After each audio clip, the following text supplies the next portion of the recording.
생각이 됩니다. 저희가 지난 시간에 이제 화목을 이루는 힘에 대해서 설교를 했습니다.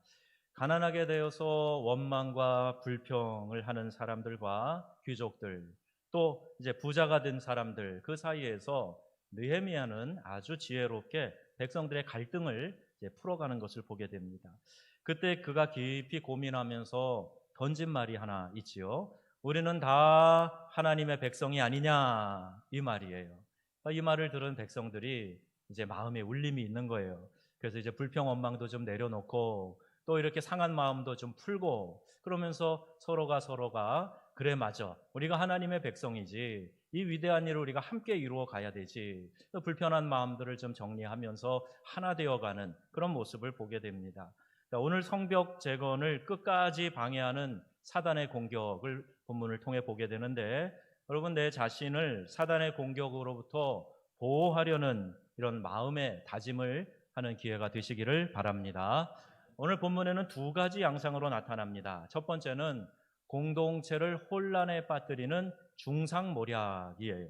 이 산발락과 도비아가 계속되는 비방과 협박을 하게 되는데, 그래도 성전 건축이 멈추질 않고 계속 진행이 됩니다. 이제 거의 다 진행이 되었어요. 그리고 이제 문짝만 달면 되는 그런 상황까지 이제 전개가 된 거지요. 그러니까 이 둘이 이제 작당을 해가지고 그들의 작전을 전면 수정합니다. 이제 그들은 지도자인 느헤미야에게 집중 포화를 퍼붓는 거예요. 먼저 그들은 느헤미야를 회유하려고 합니다. 오노 평지로 나오라, 우리가 좀 회담을 하자, 이렇게 좋은 의도인 것처럼 위장해서 그를 불러냅니다. 그런데 여러분, 못 살게 굴던 사람이 이렇게 갑자기 태도를 바꾸어서 대화를 청해 오면 보통은 이 마음의 긴장이 늦춰지고 넘어가기가 쉽습니다. 그런데 느헤미야는 그들의 속셈을 간파한 거죠. 보통 사람 같으면 어라, 이 자들이 많이 변했네, 이제 우리와 좀 평화롭게 지내려고 하는가, 이렇게 넘어갈 수 있는데 느헤미야는 속지 않습니다.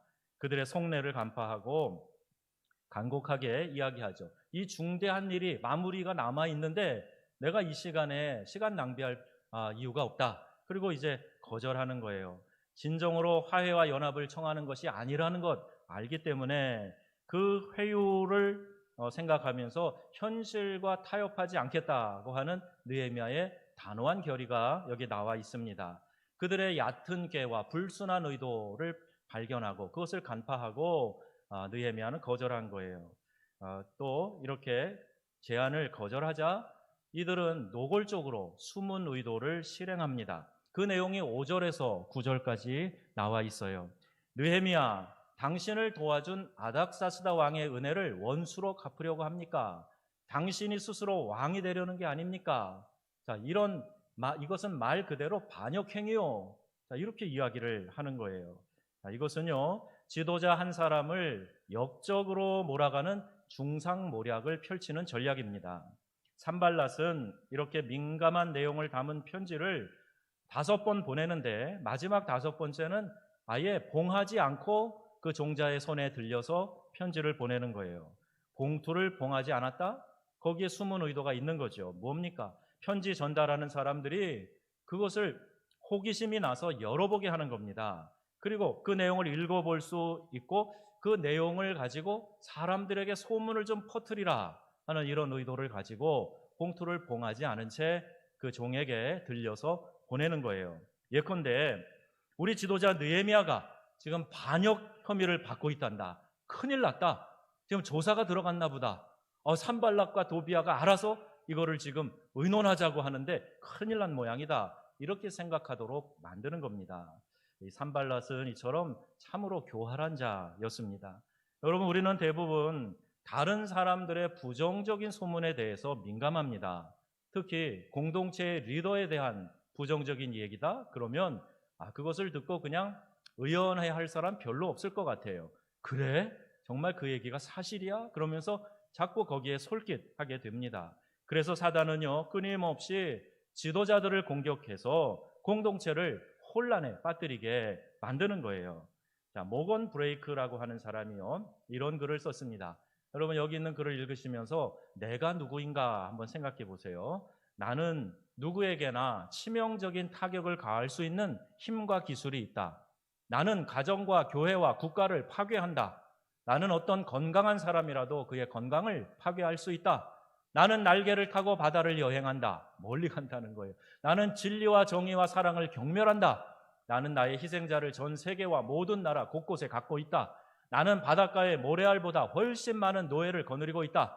나는 결코 망하지 않는다. 또한 나는 결코 용서하지 않는다. 자, 이 이야기의 나가 누구일까요? 이 나가 바로 중상모략입니다. 네, 중상모략이 이런 힘을 가지고 있고 이런 전파력을 가지고 있다 하는 것을 잘 묘사하고 있어요. 여러분, 그래서 우리는요, 그 어떤 경우에도 공동체를 혼란에 빠뜨리는 이 중상모략에 미혹되어서는 안 됩니다. 두 번째는 공동체를 분열시키는 이간질이에요. 이것은 스마야라고 하는 이 선지자가 나타나서 느헤미야에게 이런 예언을 하는 것입니다. 10절 말씀을 보면 스마야가 두문분출합니다. 선지자가 다니지 않으니까 이제 궁금해서 느헤미야가 그에게 찾아가는 거예요. 그때 스마야가 이런 이야기를 합니다. 그들이 너를 죽이려 올 터이니 우리가 하나님의 전으로 가서 외소 안에 머물고 그 문을 닫자. 저들이 반드시 밤에 와서 너를 죽이리라. 이렇게 선지자의 이야기를 듣게 되는 겁니다. 섬뜩한 예언을 하면서 마치 느헤미야를 위하는 듯이 당신이 죽으면 우리 민족이 지금까지 열심히 해온 이 성벽 공사가 다 수포로 돌아가지 않겠습니까? 그러니 나와 함께 성전에 숨어 지냅시다. 이렇게 이야기를 하는 거예요. 여러분, 만약에 여러분이 그런 형편이었다면 어떻게 하시겠습니까? 하나님의 사람이 여러분에게 이런 위태한 일이 닥칠 수 있으니 야, 우리 성소에 가서 숨읍시다. 어디에 피해 있읍시다. 그러면 아, 그래요? 고맙습니다. 이런 마음이 들겠지요. 그런데요, 느헤미야는 뭔가 이상한 낌새를 눈치챕니다. 선지자이지만 하나님의 말씀에서 어긋난 그런 제안을 지금 하고 있기 때문이에요. 느헤미야는 그 제안을 거절합니다. 여러분, 영적인 것일수록 더 잘 분별해야 돼요. 왜냐하면 육체뿐만이 아니라 영혼도 멸망으로 이끌 수 있기 때문에 그렇습니다. 여러분, 그 어떤 독재자도 통치자도 두려워하지 않을 것은 그 극이, 최악이 결국 우리의 육체의 목숨을 해하는 것뿐이에요. 그러나 성경은 분명히 말씀합니다. 너의 몸뿐만이 아니라 영혼도 지옥 불에 멸하시는 하나님을 두려워하라 그랬어요. 그 어떤 통치자와 권력보다도 힘과 세력보다도 하나님 한 분만을 두려워하시는 믿음의 성도님들이 다 되시기를 주님의 이름으로 축원합니다. 영적인 것을 잘 분별해야 되는데 느헤미야는 거기에 성공했어요. 11절 말씀을 한번 같이 읽어보겠습니다. 나 같은 자가 어찌 도망하며 나 같은 몸이면 누가 외소에 들어가서 생명을 보존하겠느냐. 나는 들어가지 않겠노라. 단호하지요. 도망갈 수 없다. 도망가지 않겠다. 그리고 나 같은 사람이 어떻게 성전 외소에 들어간단 말이냐. 이렇게 분명한 이유를 대면서 단호하게 거절하는 거예요.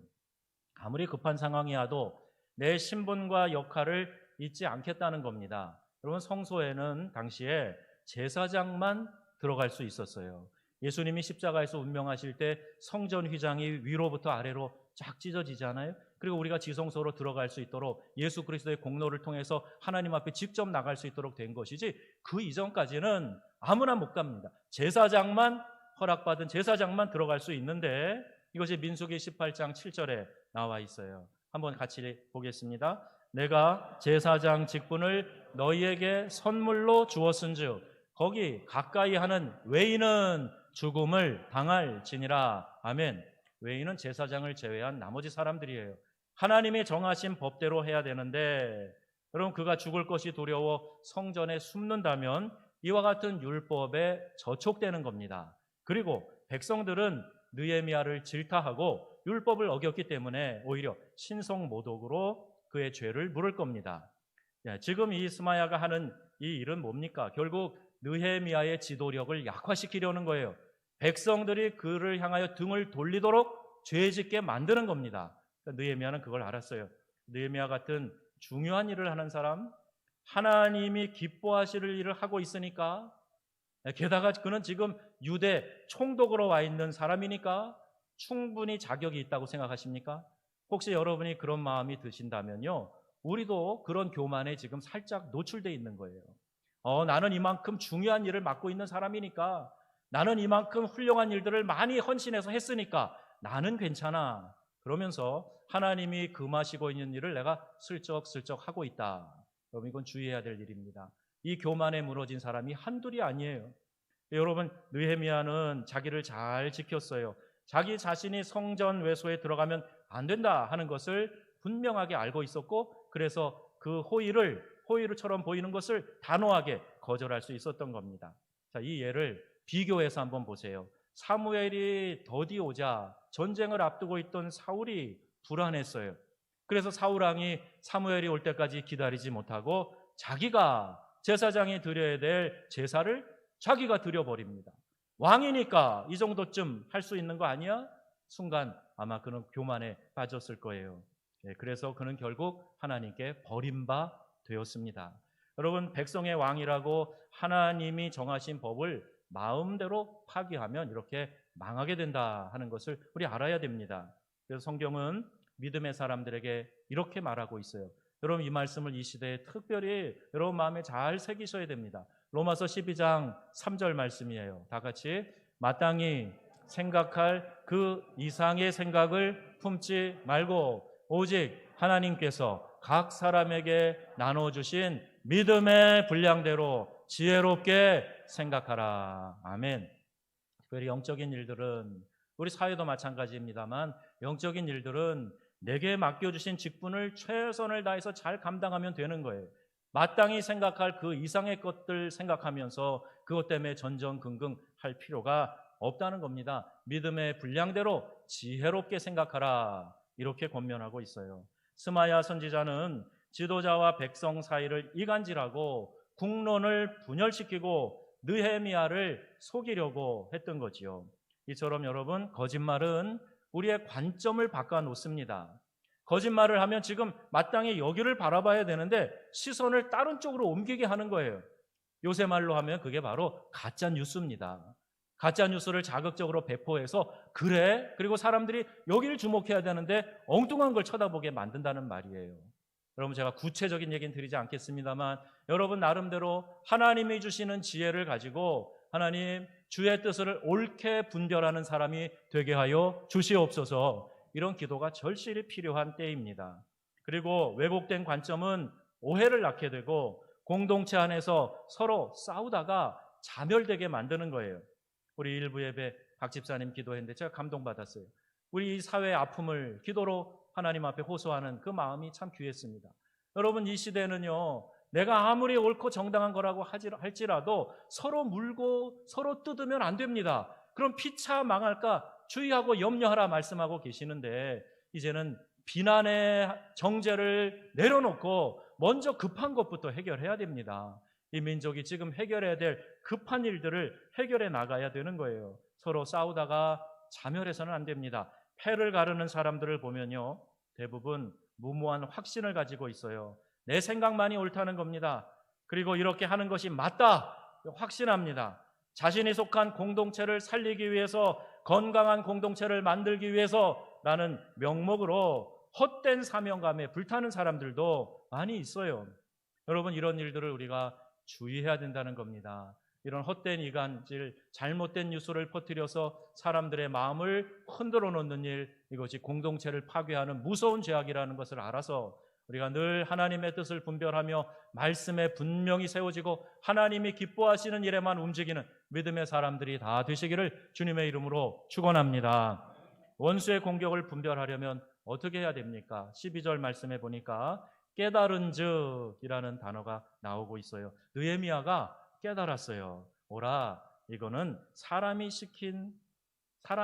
하는 일이구나, 하나님이 시키신 일이 아니구나 하는 것을 깨달았어요.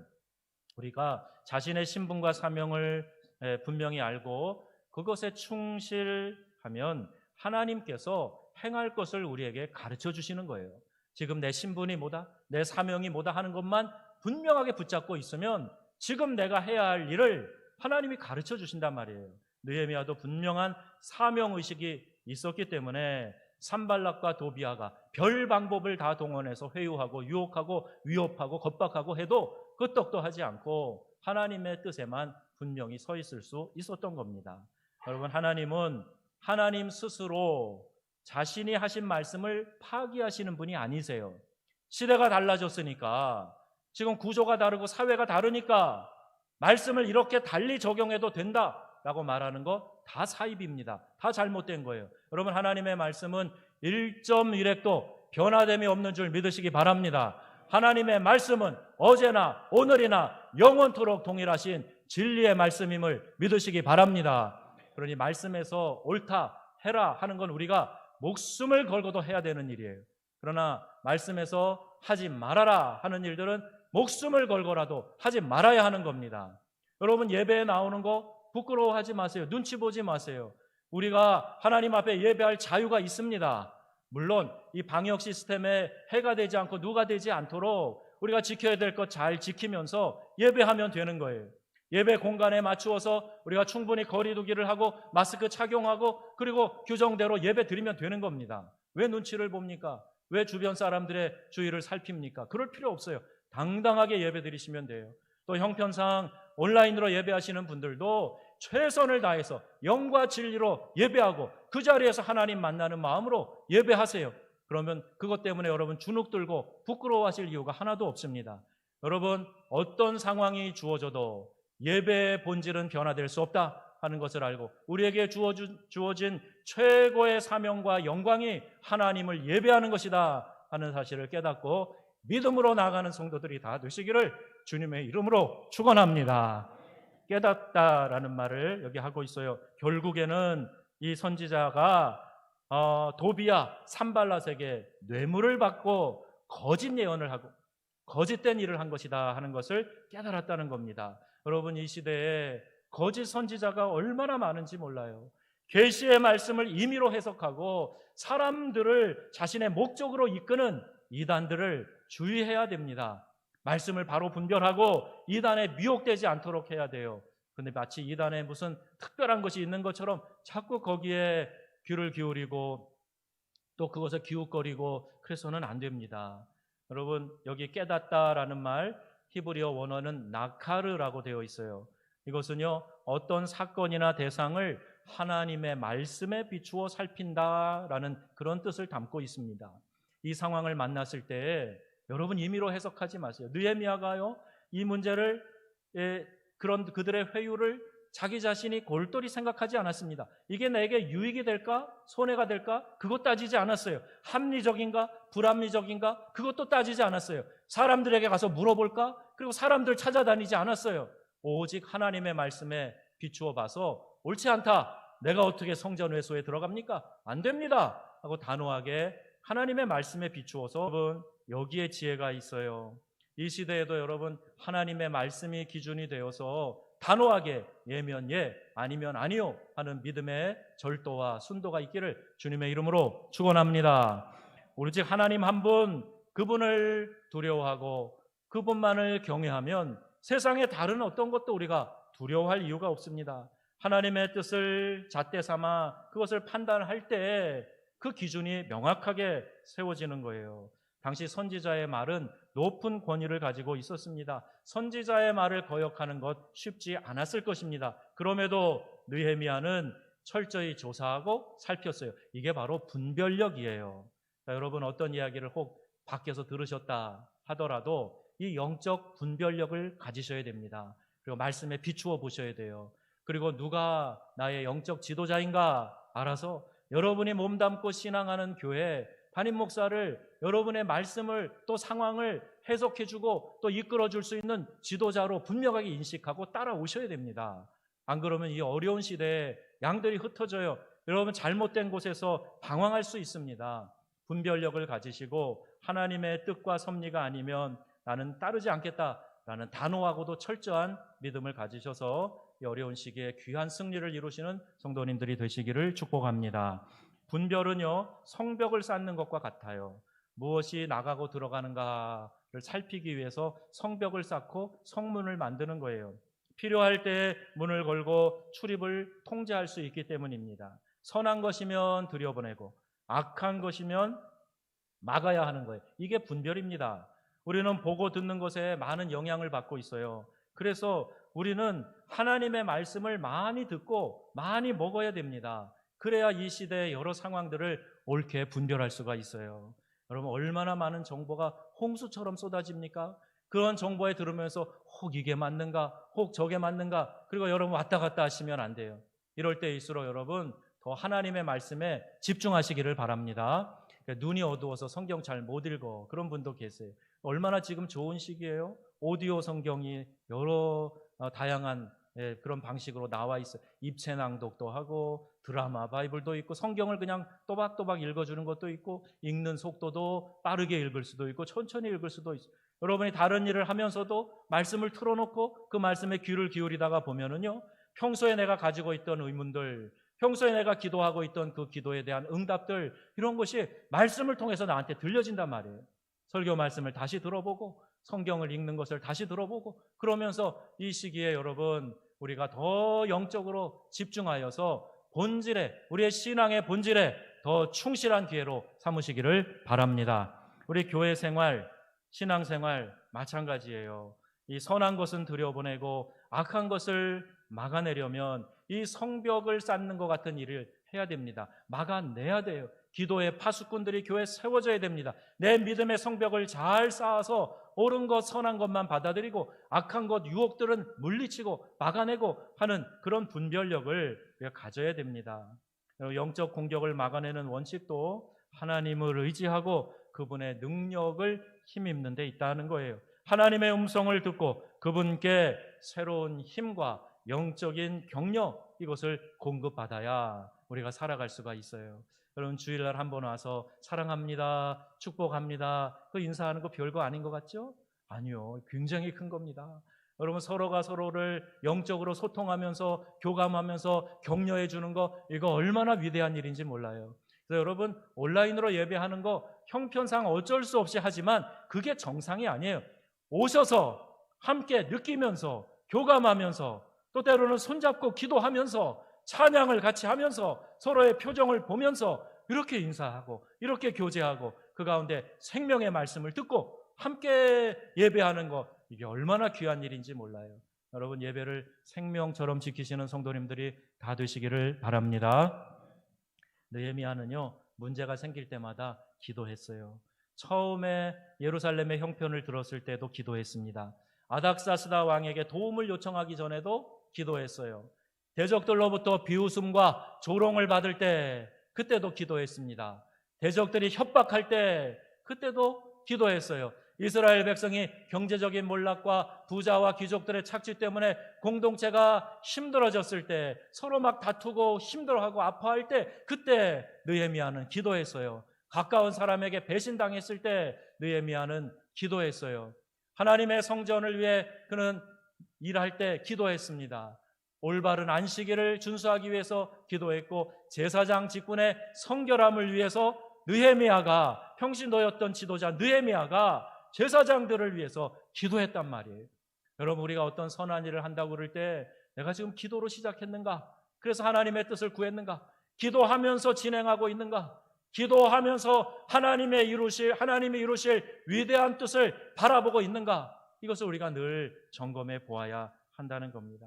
게다가 느헤미야는 자신을 대적한 원수들을 처리하는 것이 전적으로 하나님의 몫이다 하는 것을 인정합니다. 14절 말씀이에요. 함께 보겠습니다.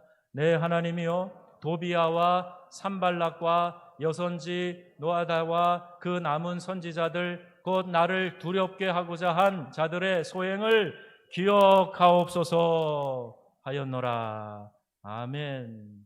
여선지자 노아랴와 또 산발락과 도비야, 그들의 이름을 언급합니다. 하나님께 올려드려요. 그리고 하나님, 그들이 이렇게 방해하고 두렵게 하고 이 성벽 재건, 하나님의 거룩한 영적인 사업을 중지하도록 회유하고 방해했던 것들을 아시죠? 그들의 이름을 기억하옵소서 단호하게 하나님께 진언하고 있어요. 여러분, 총독의 권한으로 거짓 선지자 무리를 전부 잡아들여라 명할 수도 있었을 겁니다. 그러나 느헤미야는 그렇게 하지 않았어요. 여기에도 심오한 뜻이 있는 것 같습니다. 그로 인해서 백성들이 앞으로 진정한 선지자가 누구냐 하는 것을 스스로 분별할 수 있도록 그 기회를 주는 거지요. 또 지도자가 하나님을 그토록 신뢰하는 것이다 하는 것을, 하나님이 어떤 분이신지, 우리 지도자가 그렇게 하나님을 신뢰하는구나 하는 것을 그들에게 새롭게 경험하도록 해주는 거예요. 누군가 회의에 빠지고 자신감을 잃고 두려워하는 것은 은연중에 나도 모르게 내 자신을 의지하고 있기 때문입니다. 내가 할 수 있어. 나는 충분히 그런 역량을 가지고 있어. 나에게는 이런 힘과 권한이 있어. 자, 이렇게 마음을 교만하게 갖다가 보니까 그 일이 잘 진행되지 않을 때 맥이 빠지고 회의에 빠지고 그렇게 되는 거예요. 그러나 여러분, 모든 일은 전적으로 하나님께 달려 있음을 믿으시기를 바랍니다. 모든 것 하나님이 하시는 거예요. 사람이 마음으로 자기의 길을 계획할지라도 그 걸음을 인도하시는 분은 여호와 하나님이시라. 여호와의 뜻만이 온전히 서리라 말씀하고 계세요. 여러분, 이 말씀을 마음에 새기시고 내 얄팍한 뜻이 아니라 하나님이 기뻐하시는 뜻에 의해서 이 모든 일들이 진행되게 하여 주시옵소서. 믿음으로 기도하고 간구하는 성도님들 되시기를 바랍니다. 사명을 의무와 부담으로만 생각하는 분들도 있어요. 여러분, 기쁨과 즐거움 없이 사명을 짐으로 여기는 그런 사람들이 있어요. 참 기쁜 마음으로 십자가 지고 가라 그랬는데 우리는 기쁜 마음이 아니라 그냥 인상을 쓰면서 기회만 있으면 이걸 던져버리려 하고 억지로 그렇게 끌고 가는 사람들이 있어요. 이런 사람은요, 더 사단의 영적 공격에 쉽게 무너질 수 있다는 걸 알아야 됩니다. 중요한 것은 나와 우리 공동체가 이 사명을 감당할 수 있다 하는 생각과 자부심과 기쁨이에요. 자, 여러분, 저는 여러분들을 보면서 긍지를 갖습니다. 자, 이렇게 지혜롭게 이성적으로 합리적으로 예배의 사이즈도 줄여가면서 또 적절히 예배 분산해 가면서 철저히 방역 수칙 지켜가면서 예배하는 여러분들이 자랑스럽습니다. 쓸데없는 염려, 불필요한 탄압할 필요 없어요. 하나님 은혜 안에서 우리가 믿음으로 모범을 보이는 사람들인데 사회를 염려시키는 것이 아니라 사회를 격려하면서 용기를 주면서 이끌어가는 존재들이 우리들인데, 각 교단 총회장들을 만나서 대통령께서 이야기를 할 때 한국 교회가 이 나라를 위해서 했던 많은 공헌들을 이야기하셨답니다. 방송에는 잘 나오지 않지요? 그것이 다 이제 문자로 기록되어 가지고 소개가 되었어요. 알아요. 사람들도 압니다. 우리 기독교가 얼마나 이 나라를 위해서 개화시키고 교육시키고 현대화시키고 의료시설, 교육시설 발전시키고 한데 공헌한 것 다 알아요. 사회복지시설의 75%가 기독교인들이 운영하는 것들이에요. 그러니까 여러분, 이런 상황에서 우리가 스스로 위축되거나 낙심하지 말고 우리 자신을 잘 보호하면서 또 이 사회를 격려하면서 믿음으로 전진해 가시고, 그래서 여러분에게 맡겨주신 이 사명, 이 시대를 깨우는 사명 잘 감당하는 성도님들이 다 되시기를 바랍니다. 기쁜 마음으로 십자가 지고 가시고 이 어려운 시기를 믿음으로 잘 통과하는 우리 명성의 가족들 다 되시기를 주의 이름으로 축복합니다. 그럼 진정한 사명의식은요, 내 삶에 엄청난 에너지를 부여합니다. 사명이 있어야 돼요. 우리 신학을 가는 디모데에게도 제가 여러 번 강조했어요. 하나님이 주신 사명이 있느냐? 이 사명을 붙들지 않으면 절대로 목회자의 길을 갈 수가 없어요. 하나님이 주신 그 여러 가지 일, 각자에게 맡겨주신 십자가 지고 가는 그 길, 제자가 되는 사람들은 누구나 다 십자가 지고 가는 거예요. 우리 크리스찬들은 다 제자로 부름받은 사람들입니다. 여러분 각자에게 부여되어 있는 내 십자가를 지고 참 기쁜 마음으로 이 십자가를 지고 가겠습니다 하는 믿음의 결단이 있을 때 여러분 안에 놀라운 은혜, 엄청난 에너지가 솟아나게 될 줄로 믿습니다. 왜? 하나님이 함께 하시니까. 아멘이시죠? 성령님께서 우리와 동행하시니까, 그 위대한 하나님의 능력이 우리를 주관하고 계시니까 우리 스스로 바라볼 것이 아니라 하나님의 능력을 의지해서 우리가 얼마든지 승리를 이룰 수 있다 하는 것을 기억하시기를 바랍니다. 여러분, 한 가지 주의할 것이 있어요. 나만 슬쩍 빠져나와도 성벽 복원은 다 되겠지, 이런 생각은 오산입니다. 느헤미야 3장을 우리가 보았을 때 살펴보았는데 공사 구간을 42개로 나눕니다. 그리고 10개의 문을 달고 4개의 망대를 세우는 일을 합니다. 한 가구당 한 구간씩 맡아서 그 일을 하게 해요. 이 성벽 재건을 각각 다 알아서 구역을 맡아서 하고 마지막에 이제 성벽을 다 연결하는 거예요. 그런데 다른 가정에서 다 잘해가지고 성벽을 너무너무 견고하게 잘 지었어. 그런데 우리 가정에 맡은 구역은 안 해. 아니면 지어도 그냥 요만큼만 허술하게 지었어요. 그러면 그건 성벽의 기능을 다 하지 못하는 겁니다. 모두가 다 똑같이 힘을 합쳐서 해야 돼요. 마지막 문을 달아서 걸어 잠글 때까지는 안심하지 말고 끝까지 다 자기에게 부여된 사명 잘 감당해야 됩니다. 내가 빠진 자리가 있으면 성벽은 절대로 전체로 연결될 수 없어요. 한 곳이 뚫린 성벽은 성벽의 의미가 없습니다. 여러분 중직자 되신 분들 어려운 시기에 여러분 시대만 한탄하고 있지 말고 여러분 자리 지키세요. 여러분에게 맡겨진 사명 지키세요. 내가 쌓아야 될 성벽 잘 이걸 수축해 놓고 복원해 놓아야 공동체가 안전하고 건강할 수 있다는 사실을 여러분 기억하시기를 바랍니다. 기도의 파수꾼들이 세워져 있어야 돼요. 내가 예배를 지키고 파수하는 사람들이 세워져 있어야 됩니다. 여러분들에게 종종 설교하면서 우리 자신은 좀 내려놓읍시다. 우리 자신을 좀 내려놓읍시다. 그리고 하나님의 뜻을 붙듭시다. 이런 얘기를 종종 드리는데 그런 이야기를 하면 자꾸 여러분들 중에 직분 내려놓겠다고 하는 사람들이 있어요. 그것도 연말에 아유 지쳐서 이제 쉬고 싶다 뭐 이런 생각을 하는 것 같아요. 내가 재충전을 해서 다시 힘을 내가지고 돌아오겠습니다. 그런 분들도 있어요. 물론 특별한 건강의 이유나 사정이 있을 수 있습니다. 그러나 그 외의 경우라면 우리가 내게 맡겨주신 사명을 우선순위로 알아야 돼요. 그리고 이것이 지금 수월하든지 어렵든지 내게 맡겨주신 그 일, 내가 맡은 이 자리, 내가 최선을 다해서 지키겠다라고 하는 이 마음의 결단과 사명이 있어야 됩니다. 여러분, 우리의 영적 전쟁은요, 병영놀이 하는 것이 아니에요. 우리 초등학교 아이들이 해병대 캠프 갔다가 놀고 오는 거, 잠깐 병영 체험하고 오는 거, 그런 게 아닙니다. 실전이에요. 영적인 싸움입니다. 무너지면 내 신앙이 다 미끄러져 버리고 이제까지 쌓아놨던 공적들이 다 무너져 버리는 거 많은 거예요. 여러분, 믿음을 지키기 위해서 내 자리 지키고 사명 잘 지키는 성도님들이 되시기를 바랍니다. 공동체 안에서의 회의와 혼란, 분열과 이간질 등이 일어날 때 정말 필요한 것은 내 자신의 자리가 얼마나 중요하고 귀한 것인지 그걸 아는 거예요. 자리를 잘 지키는 것이 끝까지 잘 싸워 승리하는 비결이기 때문입니다.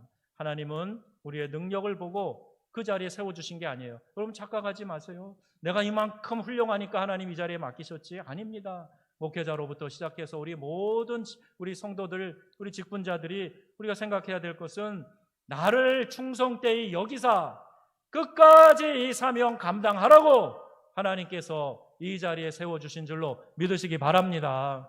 나를 바라보면 낙심할 수 있어요. 내 능력과 한계가 보이기 때문에. 그러나 하나님이 내가 끝까지 자리 지킬 거 알아서 이 자리에 세워주셨다, 이걸 믿는다면 하나님의 능하신 손에 나를 맡길 수가 있게 되는 거지요.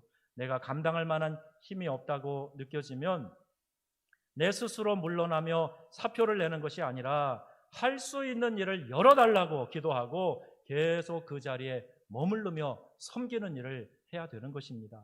여러분, 우리의 영적 성장을 방해하는 눈에 보이지 않는 세력들이 있습니다. 영적 싸움은 현실입니다. 실전이에요. 그리고 이것은 개인뿐만이 아니라 가정과 교회에도 동일하게 나타나는 거예요. 거룩한 곳에도 얼마든지 영적인 도전이 나타나게 됩니다. 나를 무너뜨리려 하면 어떤 형태의 공격을 우리에게 마귀가 서슴지 않고 가지고 올 수가 있어요. 그러나 여러분, 그 어떤 공격이라도 당황하지 말고 원수의 공격을 잘 분별하고 피하를 잘 구분하고 승리하는 삶을 살아내야 합니다. 내 역할과 사명을 잘 인식하고 하나님께서 힘 주시고 세워 주시도록 간구하면서 우리를 방해하는 그 어떤 사단의 공격에도 굴하지 않고 넘어지지 않는 우리의 믿음의 성도님들이 다 되시기를 우리 주 예수님의 이름으로 축원합니다. 아멘. 기도하겠습니다.